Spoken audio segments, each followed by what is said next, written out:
tersungkur. Saya percaya mereka satu dengan yang lain melihat kaki daripada Yesus yang berlubang. Sesuatu bukti daripada kebangkitan. Bukti bahwa Yesus yang disalibkan itu hidup. Mereka melihat satu dengan yang lain. Mereka bersukacita. Mereka bersukacita. Mereka excited sekali. Dan di situ Yesus katakan, pergilah, sampaikanlah kepada murid-murid yang lain tentang kebangkitan Tuhan. Sampaikanlah kepada Petrus, katakan, sampaikanlah kepada Petrus. Mereka tiba-tiba berubah. Murid-murid Tuhan ini siapa? Maria dan Salome pada saat itu. Dua Maria dan Salome, mereka bersukacita. Mereka berubah. Yang dulunya saudara, yang dulunya mereka sedih. Pada saat Sunday morning, mereka berjalan, pagi hari masih gelap. Kegelapan pada saat itu seperti kegelapan yang ada di dalam dirinya. Yang meliputi kegelapan, yang meliputi pikirannya. Pada saat mereka berjalan pergi ke kubur, di dalam kesedihan. Dan tidak sama pada saat mereka setelah berjumpa Yesus. Mereka pulang dengan sukacita. Mereka pulang dengan bersukacita, bersorak-sorak. Melihat akan kebangkitan daripada Tuhan. Orang yang sudah dirubah oleh Tuhan mengalami sukacita.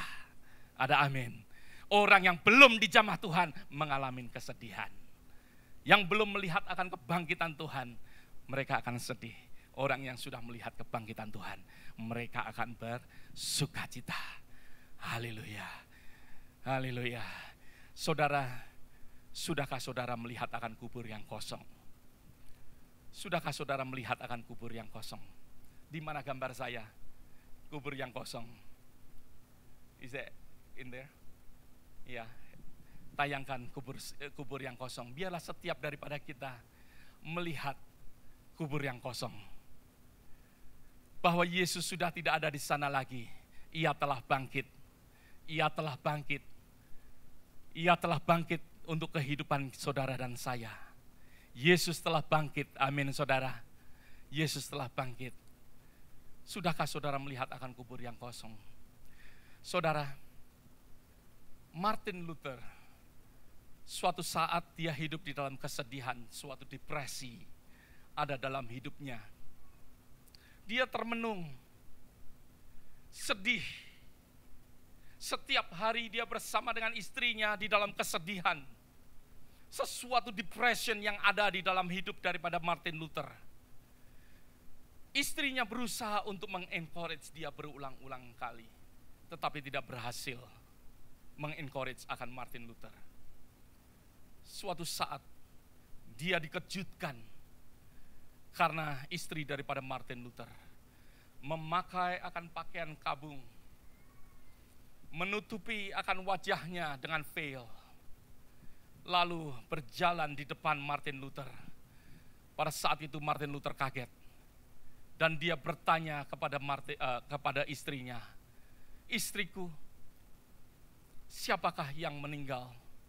Dan istri daripada Martin Luther katakan, "Our Lord Jesus Christ, the one that died."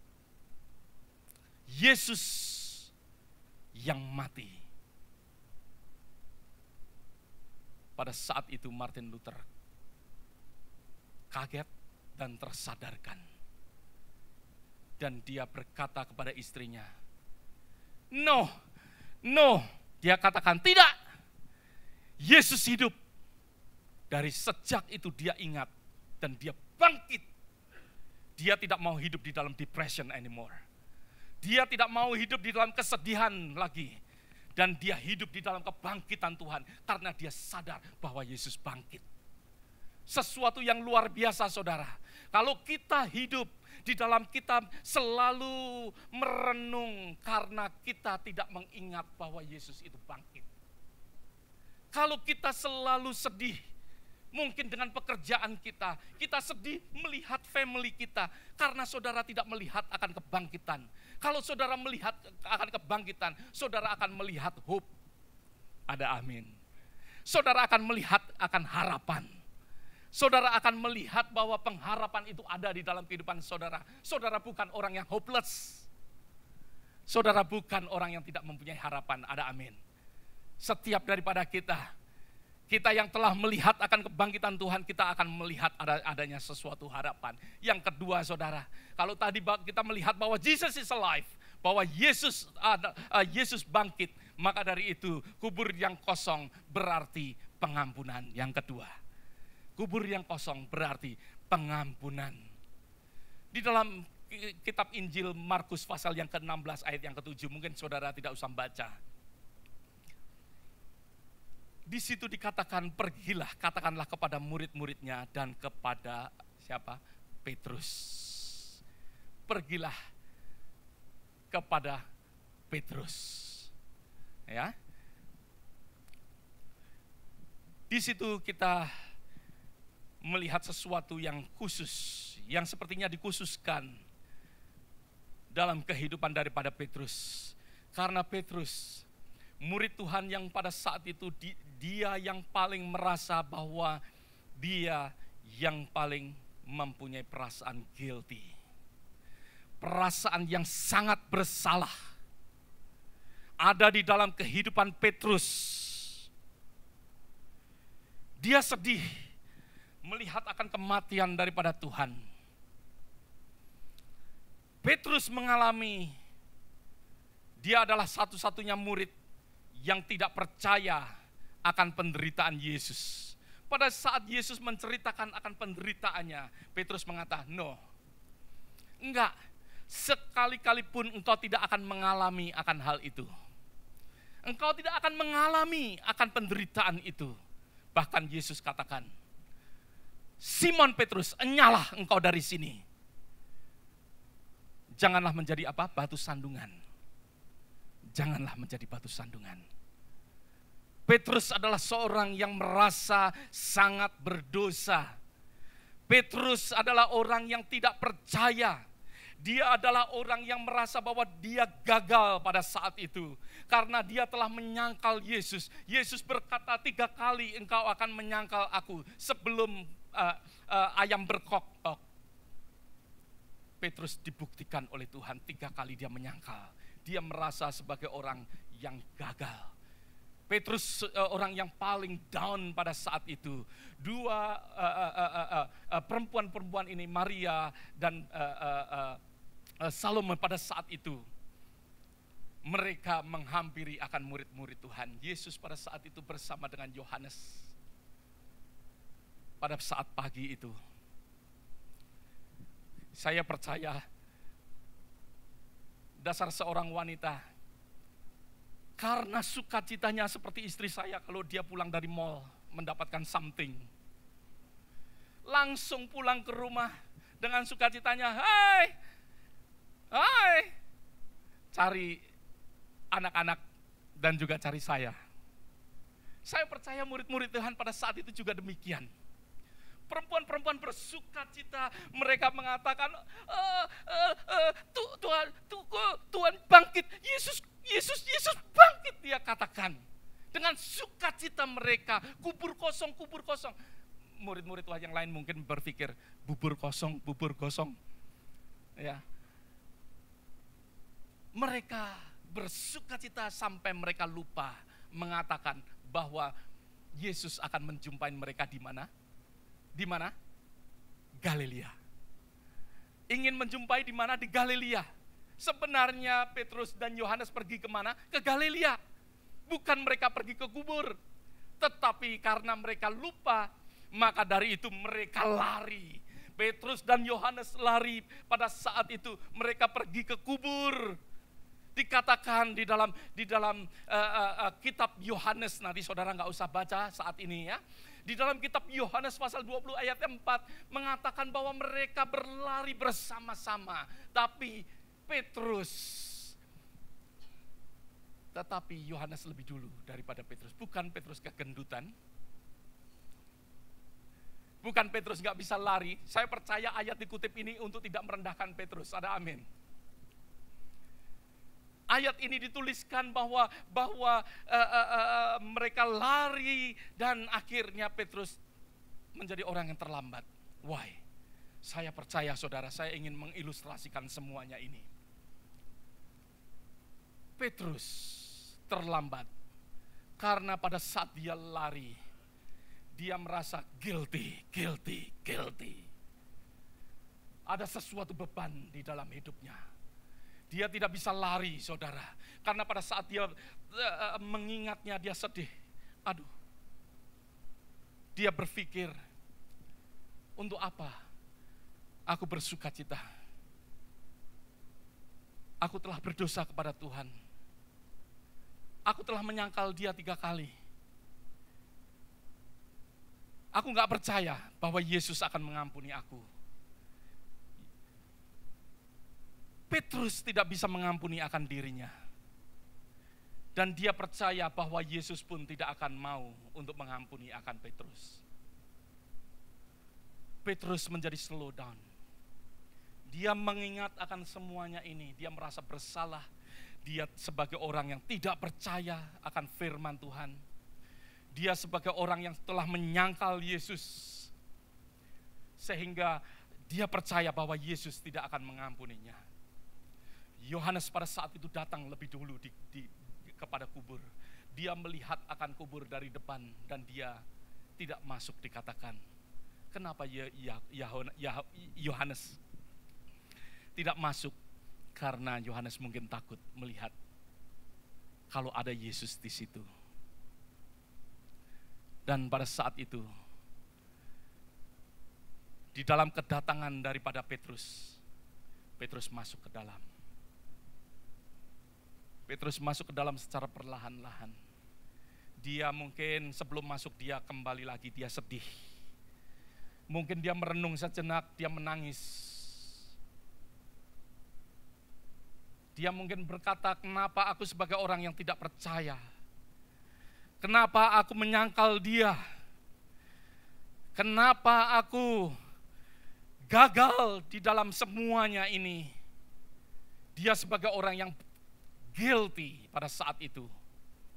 Dia ingin masuk, ingin melihat, tetapi dia berhenti, merenungkan kembali. Dan akhirnya saya percaya, Petrus masuk dalam. Dia melihat akan kubur yang kosong. Dia bersuka cita. Dia keluar dari kubur, dia mengatakan kepada Yohanes, dan Yohanes menyaksikan akan hal ini. Dia keluar dan dia kembali. Dia pergi di dalam perjalanan, dia bertemu dengan siapa? Dengan Tuhan. Di dalam keadaan sedih, dia berjalan, dan pada saat itu Petrus yang merasa guilty. Petrus yang merasa sedih. Ada tangan yang menjamah Petrus pada saat itu. Dan menjamah akan pundak daripada Petrus. Dan pada saat itu dia melihat bahwa Yesus yang tersalib. Dia melihat tangannya yang berlubang. Dan di situ Petrus menangis dengan sedih. Petrus menangis dengan sedih. Karena dia melihat akan kebangkitan, tetapi dia sebagai orang yang tidak percaya. Tetapi tangan yang penuh dengan kasih itu menjamah dan merangkul Petrus. Dan berkata, Petrus. Dan saya percaya pada saat itu, pada saat Yesus mendengar akan suaranya. Petrus pada saat mendengar suara daripada Yesus. Pada saat dia dirangkul oleh Yesus. Dan pada saat itu, Yesus berkata, Petrus,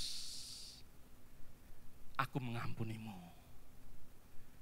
Petrus, aku mengasihimu. Demikian,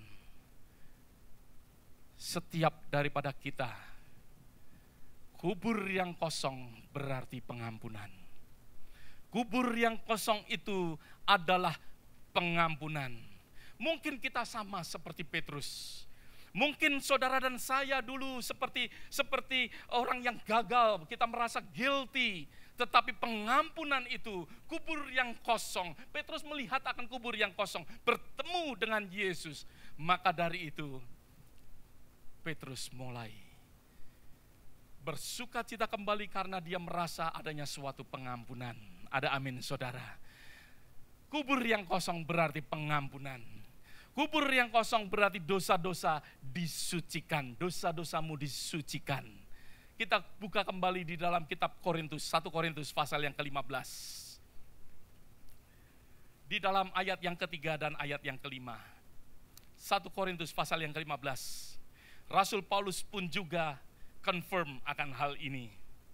Memberikan confirmation tentang pengampunan dan dosa-dosa oleh kebangkitan Tuhan.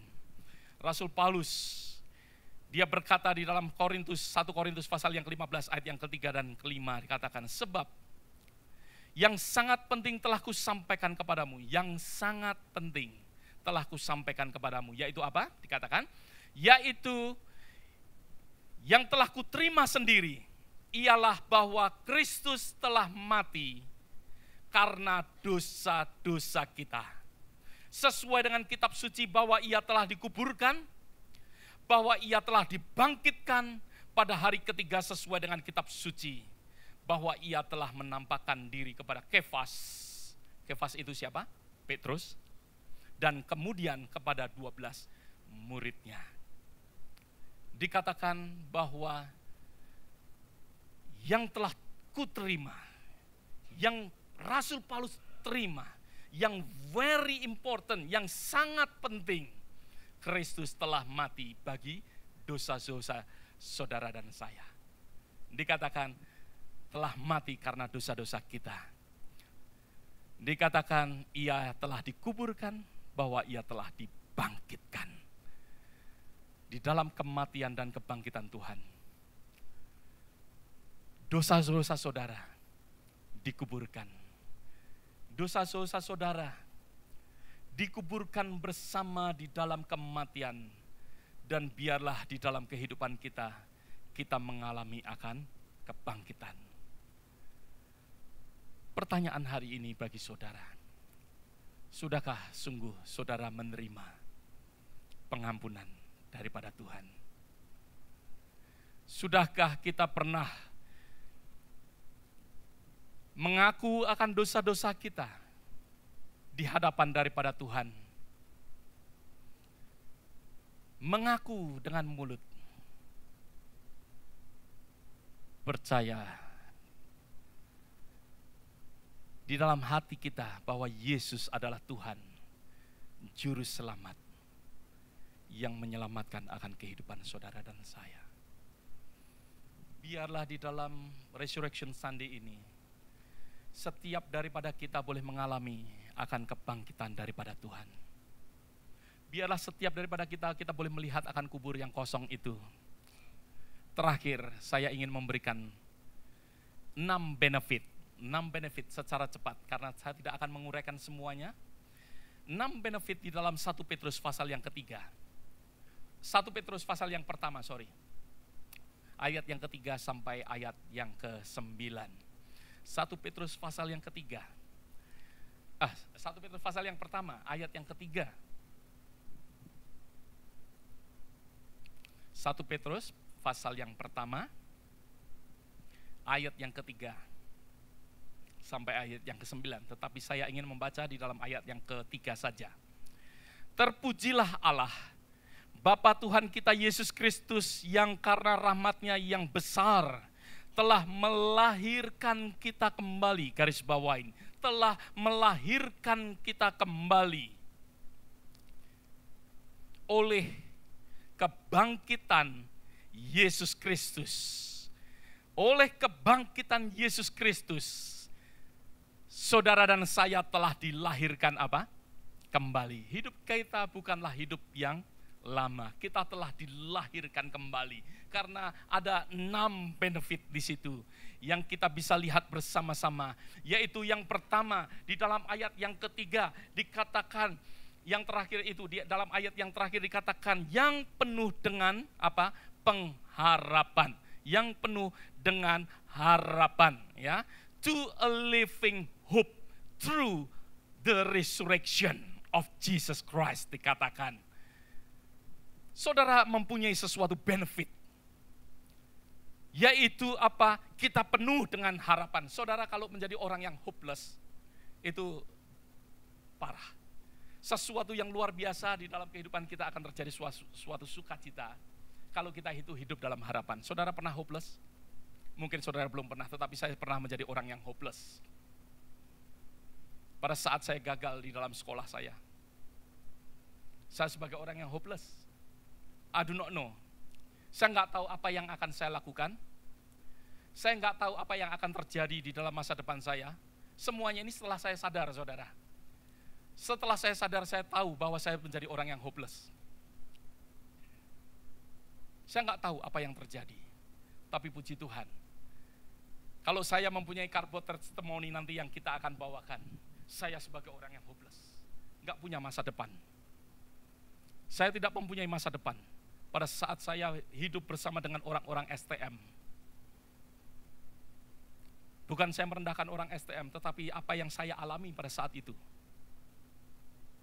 Di dalam technical high school yang saya alami, saya sebagai orang yang gagal, kumpulan saya, orang yang tidak sekolah, orang pencuri dan lain sebagainya. Saya sebagai orang yang gagal pada saat itu. Tapi puji Tuhan, saya membalik akan testimoni saya. I have future. Saya mempunyai masa depan pada saat saya menerima Yesus Kristus. Tuhan membukakan jalan bagi saya untuk saya bisa pergi ke university. Saya graduate di Indonesia, not enough. Saya pergi ke United States. Tuhan membawa semuanya ini, Tuhan memberikan harapan. Maka dari itu, benefit daripada lahir baru, He give you hope. Tuhan memberikan pengharapan untuk kita. Ada amin. Tuhan memberikan harapan, maka itu dituliskan di sini. Ya, di sini dikatakan di dalam ayat yang keberapa tadi, 1 Petrus pasal pertama ayat yang ketiga. Di situ bahwa a living hope through the resurrection of Jesus Christ. Ya, suatu hidup penuh pengharapan di dalam Yesus Kristus. Yang kedua, kita ini sebagai ahli waris. Ayat yang keempat di situ saudara bisa baca, untuk menerima suatu bagian yang tidak binasa. Haleluya. Untuk menerima, to an inheritance, untuk menerima sebagai ahli waris. Untuk menerima akan kehidupan yang kekal. Maka dari itu terimalah Yesus Kristus hari ini untuk dia. Terimalah Yesus Kristus, karena saudara akan hidup tidak hanya di dunia ini, tetapi hidup yang kekal bersama dengan dia. Kita mewarisi hidup yang tidak binasa. Ada amin. Semua orang hanya hidup mengalami kebinasaan, tetapi mereka akan hidup sebagai orang-orang yang percaya, akan hidup di dalam kehidupan yang kekal. Yang dikatakan bahwa tidak akan layu, tidak akan binasa, tidak akan punah, yang akan tersimpan di surga. Yang akan tersimpan di surga. Saudara dan saya akan bersama dengan Yesus Kristus di surga, di dalam kekekalannya.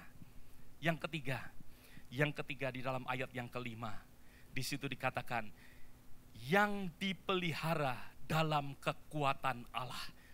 Suatu benefit di dalam hidup yang baru, saudara akan dipelihara. Saudara akan dipelihara oleh Allah sendiri. Who are kept, dikatakan, who are kept by the power of God. Yang akan dipelihara oleh Yesus. Saudara bukan sendiri. Saudara ada yang menjaga. Saudara akan yang menyediakan. Karena Yesus memelihara kita. That's the benefit. Ada amin, saudara. Yang keempat, mengetahui alasan di balik semuanya. Mengetahui alasan pada saat kita mengalami sesuatu mungkin kesedihan. Di situ saudara tahu ada sesuatu alasan. Ada sesuatu alasan. Saudara tidak menderita sebagai orang yang kalah, tetapi saudara menderita, saudara tahu bahwa Tuhan akan memberikan yang lebih baik. Tuhan akan memberikan yang lebih luar biasa. Ada sesuatu pada saat kita ini menerima akan kehidupan yang baru, kita tahu bahwa di balik semua pencobaan itu seperti Korintus katakan adalah pencobaan yang biasa. Ada amin. Hanya pencobaan yang biasa. Yang kelima, sukacita yang tidak terkatakan. Great joy akan saudara dan saya alami Kenapa saudara nggak bisa bersuka cita? Karena apa? Karena kita mungkin nggak mengerti kebangkitan, belum hidup yang baru. Tapi biarlah saudara setiap daripada kita mengalami great joy, mengalami sukacita besar. Karena apa? Karena itu salah satu benefit yang Tuhan berikan untuk kita. Yang keenam, ayat yang ke-9. Ya, di situ saudara bisa melihat, karena kamu telah mencapai tujuan imanmu, yaitu apa? Keselamatan jiwamu. Keselamatan jiwa. Ya, the salvation of our soul. Keselamatan jiwa kita. Itu benefit yang Tuhan berikan untuk kita. Biarlah berkat daripada kebangkitan Tuhan. Kubur yang kosong boleh memberkati kehidupan saudara semua hari ini. Ada amin? Biarlah setiap daripada kita mengalami sukacita besar. Saudara yang belum pernah mengaku Yesus Kristus sebagai Tuhan dan Juru Selamat di dalam kehidupan saudara, terimalah hari ini. Saudara akan mempunyai suatu benefit yang luar biasa yang Tuhan sediakan di dalam saat kebangkitan daripada Tuhan. Mari kita doa sama-sama. Bapa,